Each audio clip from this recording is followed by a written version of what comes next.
Lenin, the politician, the man whose name has become a symbol of revolution, was not only the leader of the Bolsheviks, but also the architect of one of the darkest chapters of history.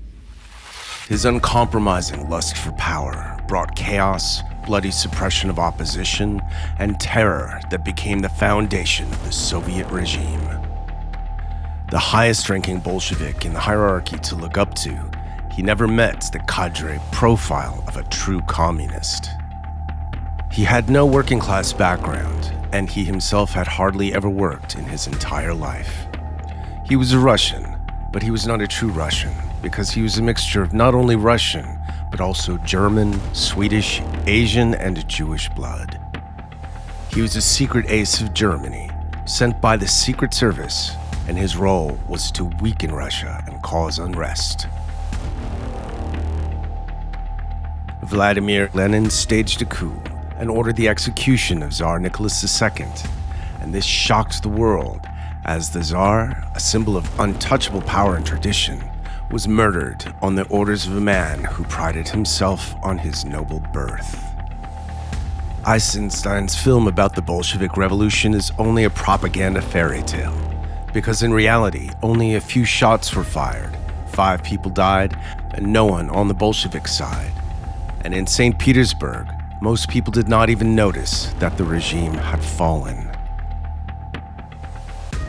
So who really was this man who changed the course of history, influenced the lives of hundreds of millions of people, and unleashed the Red Terror?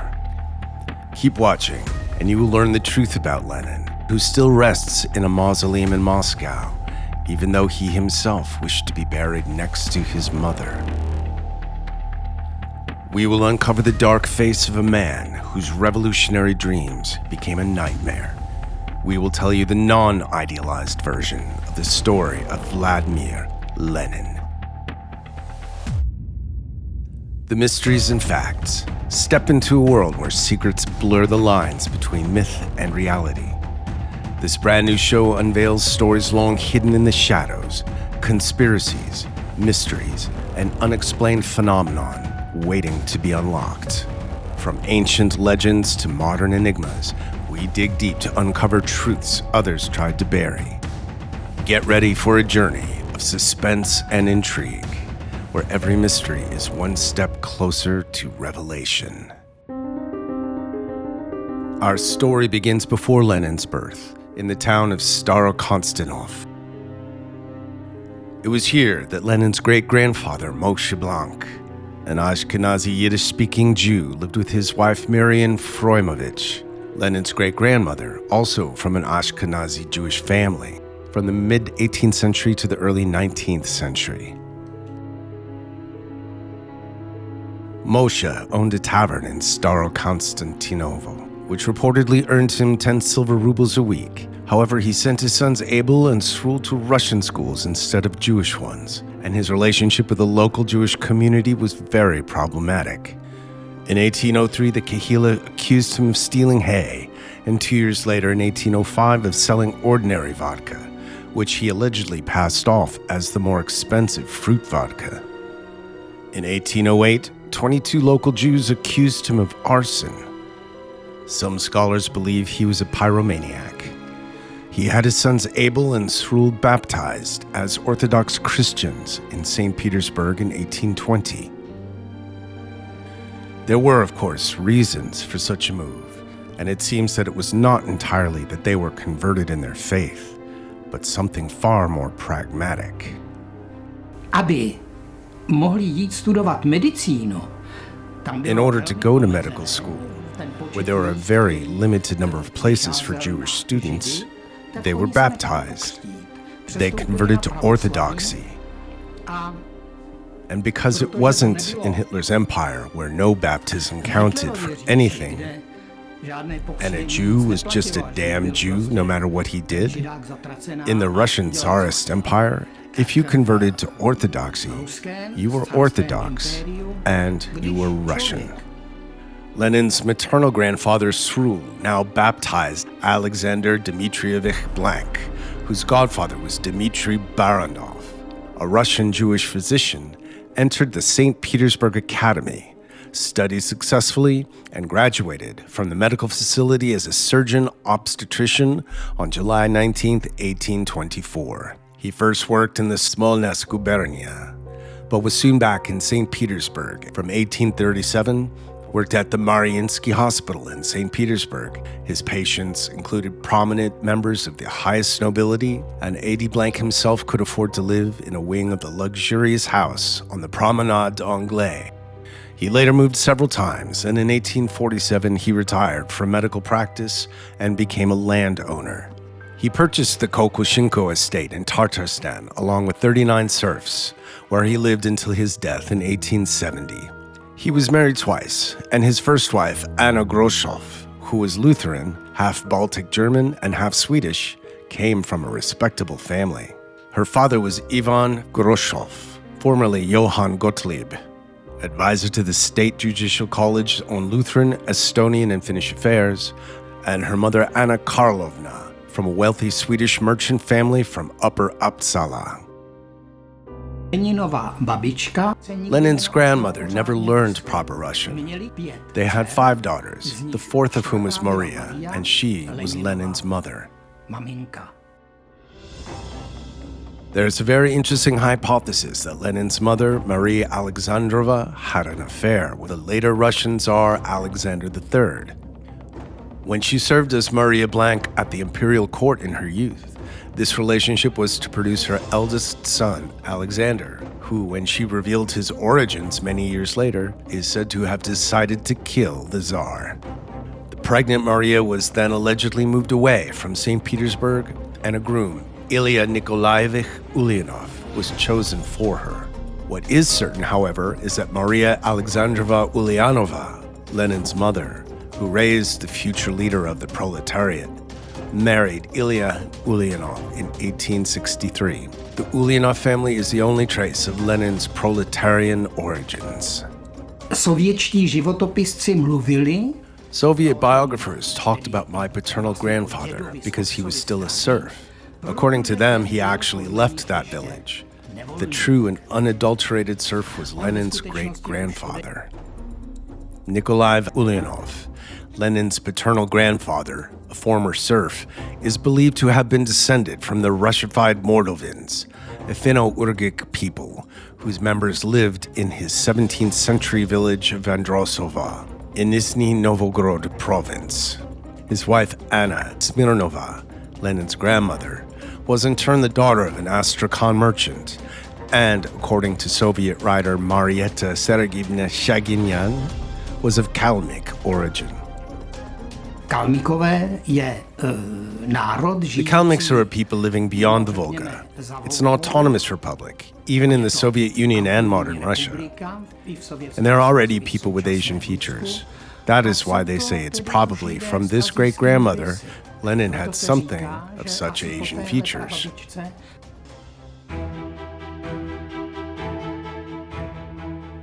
But let's move on to the person of Ilya Ulyanov, Lenin's father.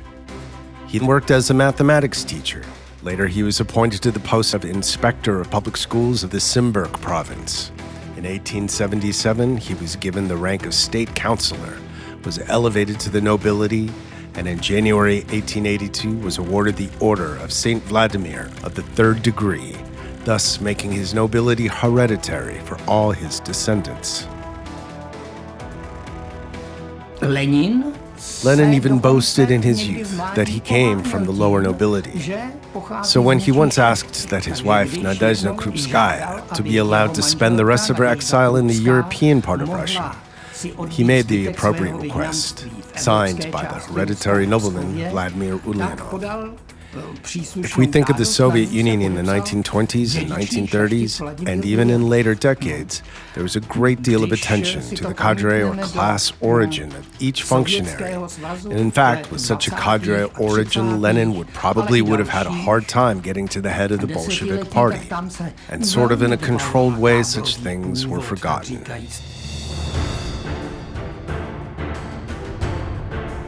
But now to Lenin. By what time was he actually born? Tsar Alexander II, a liberal, was in power and had initiated a series of major reforms, namely of education, government, the judiciary, and the army. In 1861, the so-called Emancipation Edict had effectively abolished serfdom throughout the empire, and over 20 million serfs gained their freedom. 3 years later, in 1864, he carried out a major judicial reform and abolished the system that had been in place in Russia since the time of Catherine the Great. Public hearings, professional lawyers, and trial by jury were introduced. Under Alexander II, censorship is relaxed and universities gain autonomy. A uniform curriculum for primary schools is introduced. Education of the peasant masses began on a vast scale. It is at this time that Vladimir Lenin, then still Volodya Ulyanov, the boy who would grow up to be the man who would later change the world, is born in this house on the 22nd of April, 1870. Just 6 days later, he's baptized. He was the third of 8 children, 2 of whom later died. Volodya was said to have had a short temper, was extremely competitive, played chess, and excelled in sports. But not only that, he was said to have excelled at the Simbursk Gymnasium and was one of the most gifted students. He spent every holiday at the country estate in Kokushkin. Když bylo Volodyovi Uljanovovi When Volodya Ulyanov was 16, his father died. And the following year, when he was 17, his brother was executed in Petrograd. The brother may not even have been a revolutionary originally. He was studying in St. Petersburg and he was interested in natural science, but perhaps he was somewhat revolutionized by the fact that he had seen the Tsarist police brutally disperse several peaceful student demonstrations. He had joined a group planning to assassinate the Tsar. 16 years before that, Tsar Alexander II had been assassinated. He was murdered by anarchists. He was the very Tsar who abolished serfdom in Russia in 1861, so he's a rather positive figure, yet the anarchists liquidated him. The security police found out that an assassination of the Tsar was being planned. They arrested everyone, and some of them were sentenced to death. Alexander, the name of Lenin's older brother, is said that he probably would not have been executed if he had been willing to ask for clemency. But he was apparently so principled that he just didn't do it.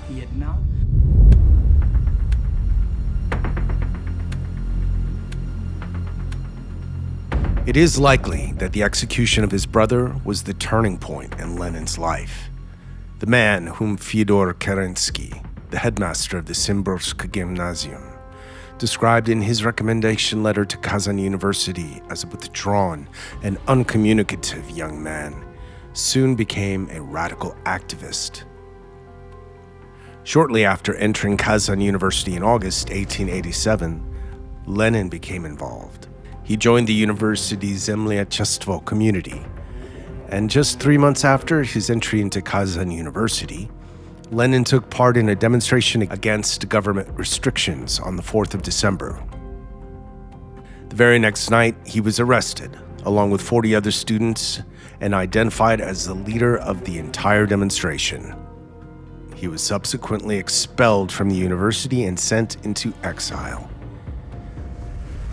On the basis of several petitions by his aunt, Lyuba Alexandrovna Blank, he was eventually sent to Kokushinko, where the Blank family had an estate and lived in their house. He was placed on the list of unreliable persons and was constantly under police surveillance. He was forbidden to return to the university and so spent his time mainly reading. One of the books that influenced him was Nikolai Chernyshevsky's 1863 pro-revolution novel, What Is to Be Done?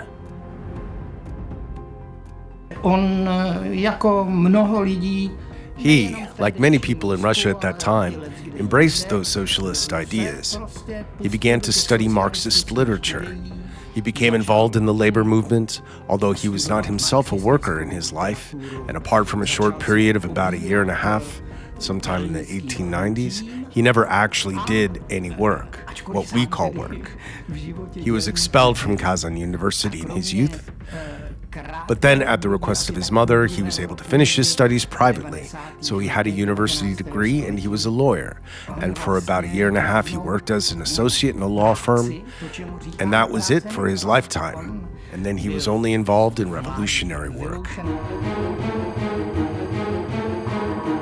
On his return to Kazan, where he was allowed to return on his mother's countless intercessions at the Ministry of the Interior, he made contact with the illegal revolutionary political party, the Will of the People, where his executed brother had previously worked, and which aimed to overthrow and, according to the verdict handed down at the Lipetsk Congress, execute the Tsar.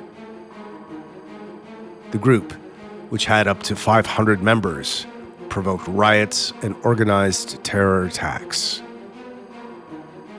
They carried out a series of assassinations against the Tsar. In 1879, they blew up the imperial train from Crimea to St. Petersburg. Later, they planted a mine near the village of Gnilyakov, which failed. And on 19th November 1879, they again planted an explosive on the imperial train, which exploded but did not injure anyone.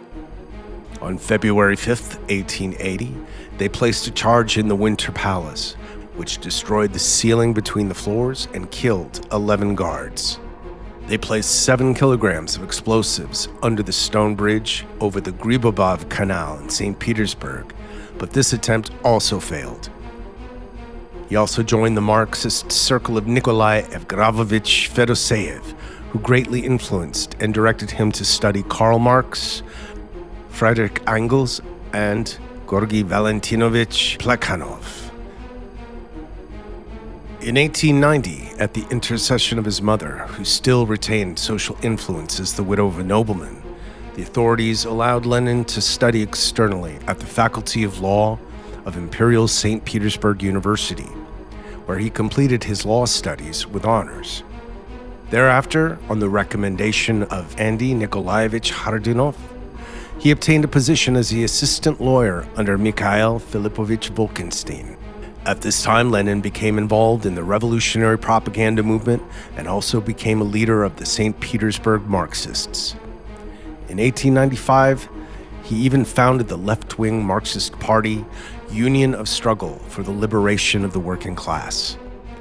But a year before that, in 1894, he had met Nadezhda Krupskaya, also an aristocrat by birth, but who had embraced Marxism. Lenin, however, went to Switzerland and later to France, where he tried to establish relations with foreign Marxists. He meets Paul Lafargue, the son-in-law of Karl Marx, stays in a Swiss spa with his mother's money, and then returns to Russia, where he is arrested for sedition and subversion and eventually sentenced to 3 years' exile in eastern Siberia. Někdy ve druhé polovině 90. let. Sometime in the second half of the 1890s, he was sent into exile in Siberia. And sometime later, Krupskaya, who was also a follower of revolutionary ideas, ended up there as well. And so they asked to be married together in a place called Shushenskoye. It's on the Yenisei, and anybody who looks at that map of Russia will tell me that it's a hell of a long way out there in Siberia. They then went back to the European part of Russia, but by then, Lenin had gone into voluntary exile of his own. He went west and was more or less in Western European countries from 1900 onwards. He was in Switzerland, in Germany, in what is now Poland, in England. He moved all over Europe. But when the first revolution broke out in Russia in 1905, he went back to Russia. But after the defeat of that revolution, he left again. Then he lived somewhere in Paris, but mostly he stayed in Switzerland, in Zurich, in Geneva, and he was there until 1917, when the so-called February Revolution took place.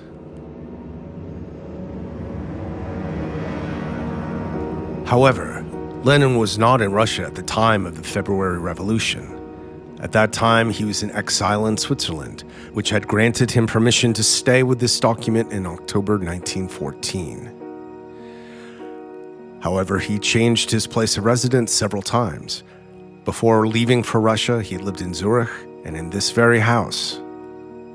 The information about the coup took him by surprise, and on advice of the Menshevik Yulia Osipovich Martov, he decided to return and instigate a new revolution, this time not bourgeois, but socialist. The problem was that there were countries around neutral Switzerland that were involved in the war. France and Italy on the agreement side, and Germany and Austria-Hungary on the alliance side. So getting through the territory of any of these countries into Russia was very difficult. Tehdy navázala It was then německá- German intelligence made contact with Lenin through a certain Gelfand. He was a businessman, but also a man who professed revolutionary ideas.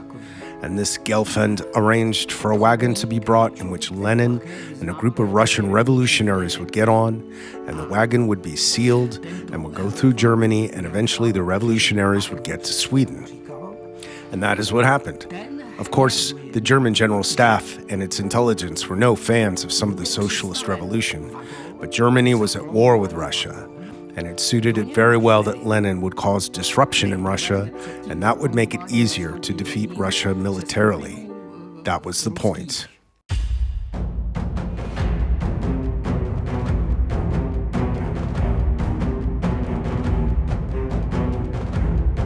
German support for Lenin. The support of Germany at that time knew no bounds. Lenin, along with 30 Bolsheviks, was not only transported, but generously supported financially. The Ministry of Finance of the German Reich released a subsidy of an incredible 50 million Reichsmarks. Just to give you an idea, the sum would be equivalent to about 10 tons of gold today. With this money, the Bolsheviks not only paid for hundreds of agitators, but they could afford to print pro-revolutionary articles in more than 4 dozen newspapers. But with the money from Germany, they also built the Red Guards. The central headquarters was in Petrograd, and between October and November 1917, it controlled a parliamentary force of Russian revolutionaries composed of 200,000 armed members, recruited and trained, mainly from workers and peasants. After years of exile, Lenin returns to Russia, a country in chaos after the February Revolution. Lenin's return is not just the return of a politician. It is the onset of a storm that will soon engulf the entire country. When Lenin stepped off the train at St. Petersburg, Finland station on the 16th of April, revolutionaries prepared a festive welcome for him, and Lenin spoke to the crowd.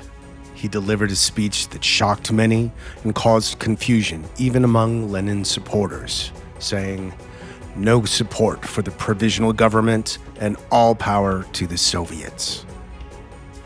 However, the newly charted course for the revolution was not at first met with understanding.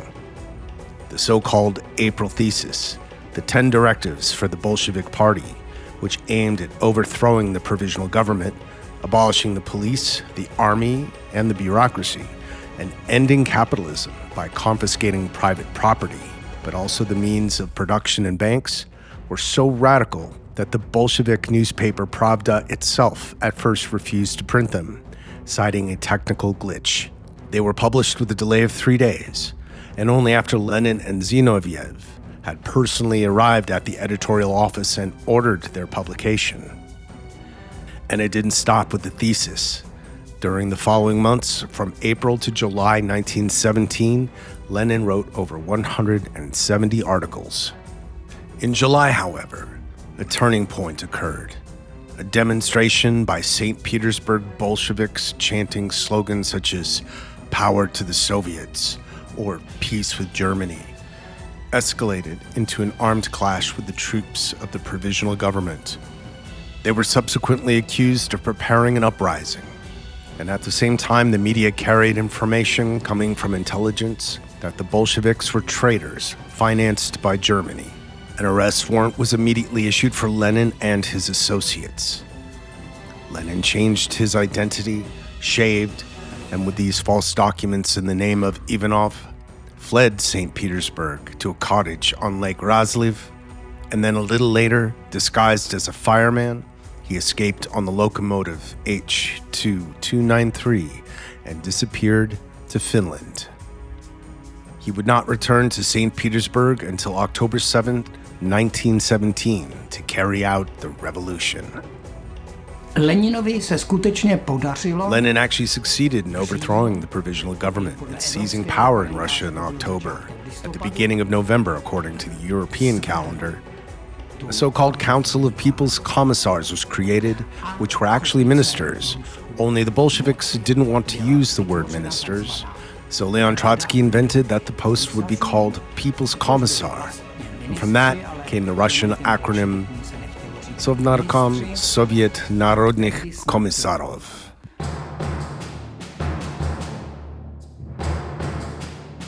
But how did the Great Revolution that changed the course of history actually take place?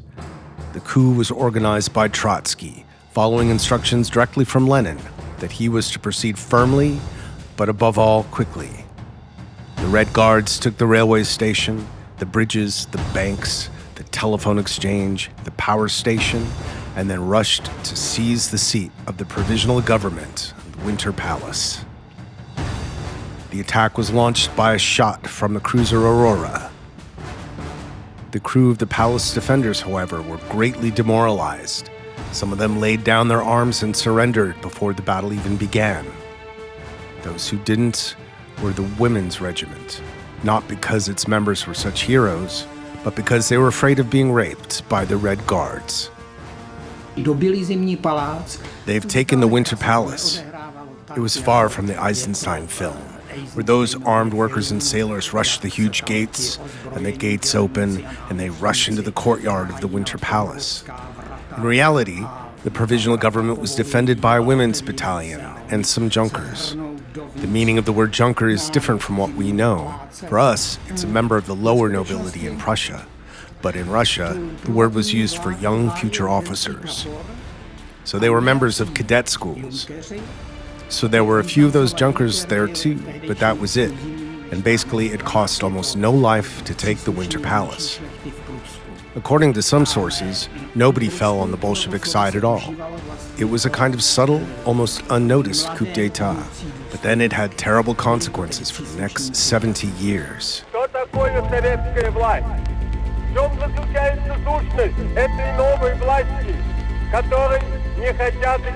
Lenin came to power and promised to hold elections, the Constituent Assembly. On the 19th of January, however, Vladimir Ilyich took a step that ended hopes for democratic development when he ordered the Constituent Assembly, an elected body representing various political factions where the SS had gained a majority, to be violently dispersed. By this act, he showed that any opposition to the Bolsheviks would be swept away, and that the revolution was not guided by the will of the people, but by his iron hand of his revolutionary vision. Although the Bolsheviks had taken over the cities, the countryside was completely out of their control. Some areas of Russia spontaneously declared independence. Anarchy broke out, resulting in civil war. Meanwhile, the Russian front had completely disintegrated, and Germany and Austria launched a large-scale attack, and their armies regained vast territories, such as the area of present-day Poland, Ukraine, and the Baltics. They were advancing, and it seemed that Russia was going to lose the whole western part of the country.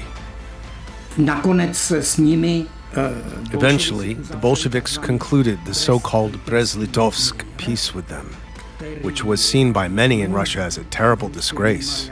But since Germany ended up on the losing side at the end of the war, Russia regained these territories. The treaty also included an agreement that Russia, apart from the loss of a huge territory, would no longer tolerate soldiers of the Central Powers in its country, which also applied to the Czechoslovak legions, which originally sided with Great Britain, France, and Russia. According to the Penzance Agreement of March 1918, Czechoslovak soldiers were to hand over heavy weapons, machine guns, and rifles to the Bolsheviks in exchange for supplies and passage through Siberia to Vladivostok. But the Bolsheviks did not carry out the agreement, and on May 14th, the so-called Chelyabinsk incident occurred, which was the spark that lit the flame of the civil war in Russia. During the movement of the Czechoslovak legions along the Trans-Siberian Railway to the Chelyabinsk station, the Czechoslovaks gave the prisoners from a passing prisoner of war train their food and tobacco, and instead of gratitude, they got one of the Czechoslovak soldiers killed. The enraged Czechoslovaks then avenged their comrade and beat the perpetrators to death. But the Soviets arrested the Czechoslovaks while investigating. This provoked such resentment that the Czechs rebelled, freed their comrades without weapons, occupied the entire town, and seized 3,000 rifles. Over the next 10 days, the Czechoslovaks gradually rearmed and a fight broke out. While the Bolsheviks often fled the fight, the recruited Germans and Hungarians, who formed a large part of the Red Army at that time, fought with the Czechs, but unsuccessfully. The Czechoslovak legionnaires, numbering only 4,500 men, managed to occupy the territory around the Trans-Siberian Highway in one summer, and in autumn they conquered an area of 1.5 million square kilometers. Moreover, wherever Czechoslovak legionaries set foot, the Bolshevik government fell. When the Czechoslovak legions, together with the Whites, approached the city of Ekaterinburg, where the Tsar and his family were interned, the Bolsheviks decided to execute the Tsar on July 17, 1918. It was feared that they would occupy Ekaterinburg and that they would call Nicholas Tsar again. So they killed the entire Tsarist family, including the staff accompanying them. They were all taken in that house, called Ipatiev's house, to the basement and killed there. At least Lenin and Sverdlov knew something about this. They may have even given the order to do it. One can assume that without some approval from the center, this Yurovsky and his people probably would not have allowed it. Lenin was far from having everyone on his side. Just over a month later, Saturday, August 31st, 1918, Lenin was assassinated. Lenin was to be hit in the collarbone and partly in the lungs. The Bolsheviks saw this as a coup attempt and a plot which they believed to have been organized by the British government. Their embassy was therefore ransacked, and they arrested nearly 1,000 British citizens who later served as hostages in the blackmail of the London government. According to another version, Czechoslovak President Tomáš Garrigue-Masaryk was behind the assassination, but it's hard to say on whose orders it was actually carried out. Many questions still hang over this assassination. He's been shot. He was shot by one Fanny Kaplan, if that's what it is, because there's a lot of confusion about that. Kaplan was a revolutionary, and she was a member of the so-called Esser Party. That was an acronym for Socialist Revolutionaries. She was, of course, severely short-sighted. The question is whether she could have hit Lenin or somebody else did. It happened during Lenin's visit to a Moscow factory, and it could have been anyone else in the crowd that saw him off. But for today's historical annals, the assassin was Kaplan, and it's probably impossible to find out what it really was. Fact is, she was shot about 2 days later. There was no investigation or trial by jury. She was just shot. There are theories that the whole assassination was only staged, and that Kaplan, being almost half blind, could never have carried out the assassination in the first place. Yet in retaliation, the chairman of the All-Russian Central Executive Committee, Yakov Nikolaevich Sverdlov, declared mass repercussions. It was a massive campaign by the Bolsheviks, with mass imprisonment and execution of all possible and potential opponents of the new regime. In just 2 months, thousands of people were arrested and murdered without trial by the Czech secret police and the Bolshevik military intelligence. The execution of hostile elements without trial, because the death penalty had been abolished beforehand, was personally enforced by Lenin. In reality, however, the repression continued, and its definitive end did not come until October 1922, when the civil war in Russia ended. The total number of victims executed by the communists is estimated to be a staggering 1.7 million people. After the end of the Civil War in 1921-22, the Great Famine broke out. It was the result of all the upheavals of war and others that the country had gone through, and Lenin in 1921 announced the so-called NEP, New Economic Policy, and that economy recovered very quickly. Completely new things were allowed. Whereas before all the food was requisitioned and distributed, that was replaced by a special tax that had to be paid, but what was surplus, those farmers could sell. So very quickly the economy recovered. There was food again. Of course, only for those who were wealthy. The non-wealthy could walk past the shop windows where there were chocolates and oranges, but they couldn't buy them. However, the time of the NEP reform, the 1920s, is such a respite from that revolution. Then, in 1928 and 1929, Stalin abolished it all. But that was already Stalin's Soviet Union. Lenin was no longer there.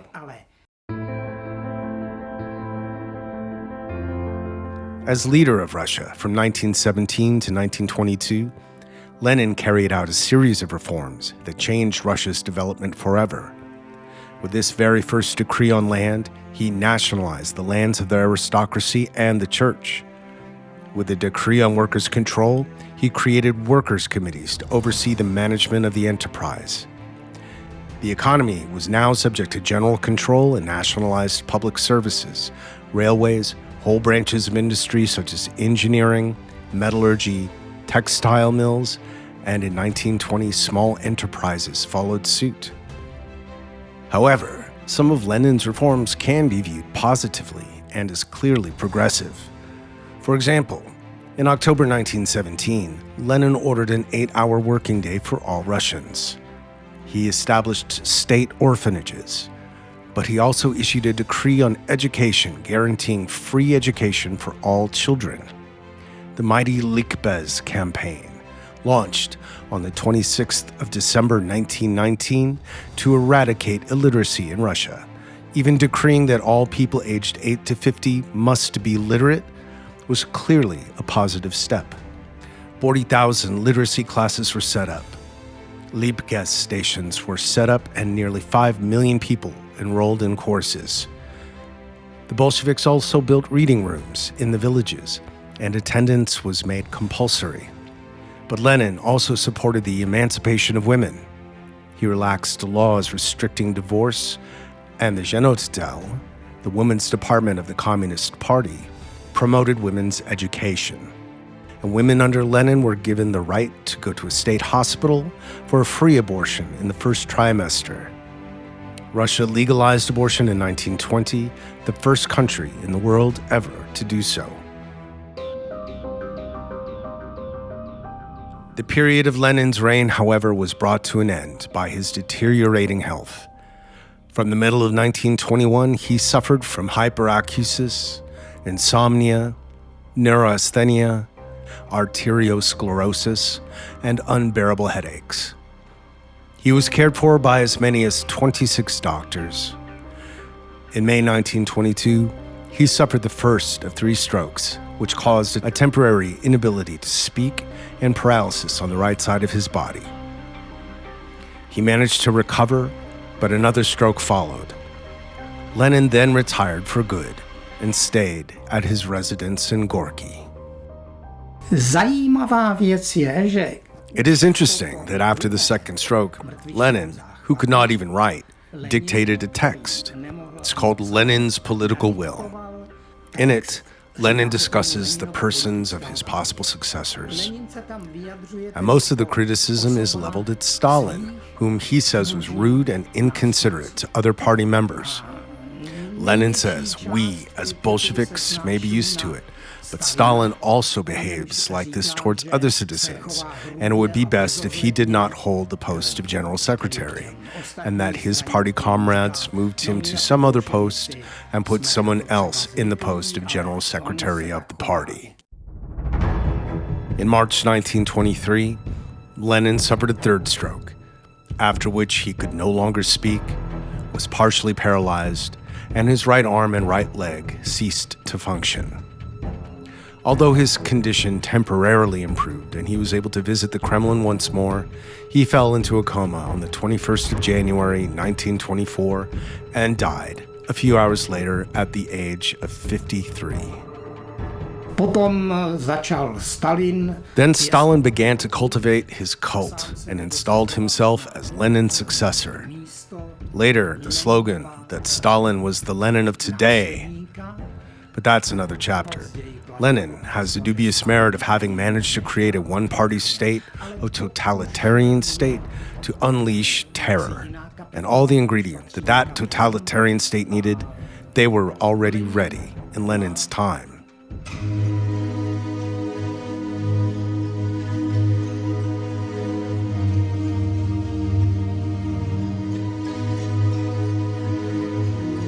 Lenin's death was announced on the 22nd of January, 1924.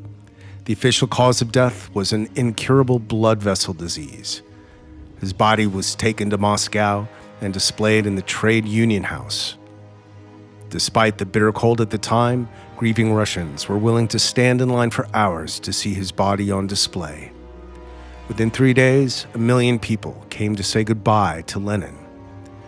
The body was then moved to Red Square and placed in a specifically created mausoleum, which was later converted to permanent granite, and the embalmed Lenin is still on display there today.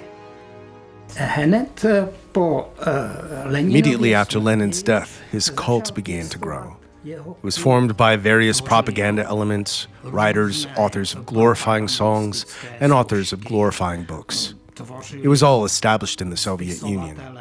I myself spent several years in the Soviet Union as a child in the 1960s. I lived with a Czech family in the embassy, but I had to go to a Russian school because anyone older than 4th grade had to go to a Russian school. So I also experienced this cultivation of the Lenin cult for myself. But at the same time, it's interesting that Lenin was bandied about backwards and forwards. Yet much of the real concrete information about this man we didn't really get. I realized afterwards, when I was a little older, that I actually knew everything about Lenin, and at the same time, I knew nothing. Much information about Lenin has been deliberately kept secret. When Anna Ilyichinaya Uliana, Lenin's sister, wrote to Stalin in 1932 asking him to disclose full information about Lenin's origins, Stalin categorically replied, "Absolutely keep quiet about him." Until 1991, there was a ban on mentioning Lenin's Jewish roots. When the Soviet writer Marietta Sergeyevna Shaginyan published the first part of her novel, The Trial of History, The Ulyanov Family, in a literary magazine in 1938, where she revealed that Lenin's ancestors as Kalmyks, the novel was banned. Shaginyan was reprimanded, and the editor in charge was fired by the order of the Politburo. Similarly, with the information that Lenin had a mistress. Lenin had one more partner besides Nadezhda Krupskaya, and her name was Inessa Armandova. She was a woman, that is to say, not a fragile bud, but she probably rode with them in the sealed wagon. She wasn't alive long after that in Russia. She became seriously ill, and Lenin sent her to a South Russian spa to recuperate. But Inessa died there in 1920. But because it didn't suit the official propaganda, she was never mentioned anywhere during Soviet times.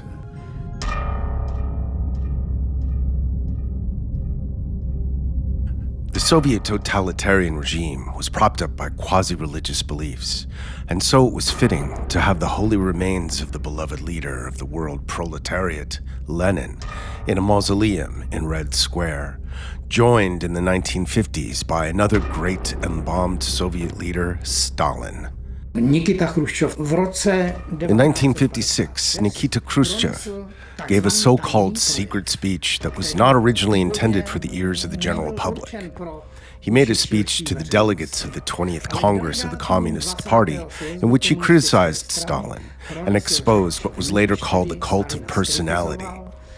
At that time, however, he only criticized him for having various prominent communists liquidated.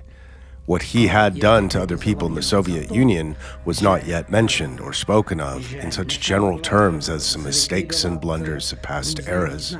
So many things had yet to come to light. The relationship to Stalin, and through him to Lenin, that was changing in various ways, and eventually it came to the point where Stalin was condemned and Lenin was still held up as a saint. But now it seems that even that has been watered down and that it has undergone some erosion as well.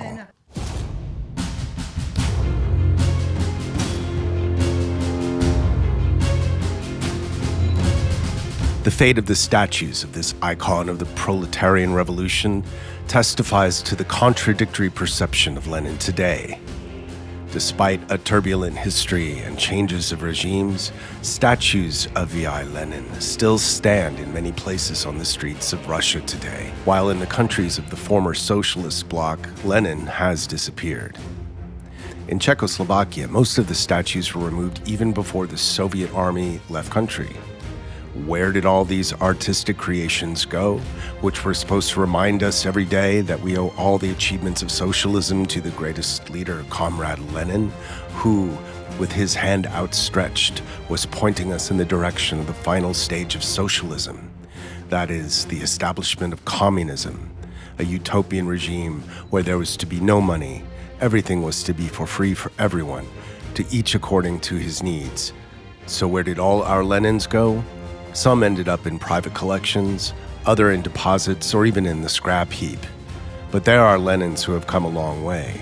The 7-ton, 5-meter-tall Lenin by sculptor Emil Venkov of Poprad, Slovakia, made its way far across the sea to Seattle, United States, where it now stands in the Fremont neighborhood. The Americans are said to have grown accustomed to Lenin and decorate it for Christmas every year.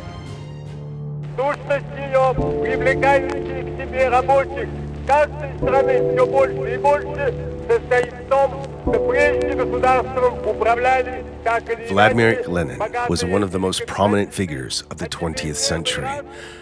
Lenin's vision of a communist society without class distinctions inspired a worldwide movement and fundamentally changed the course of Russian and world history.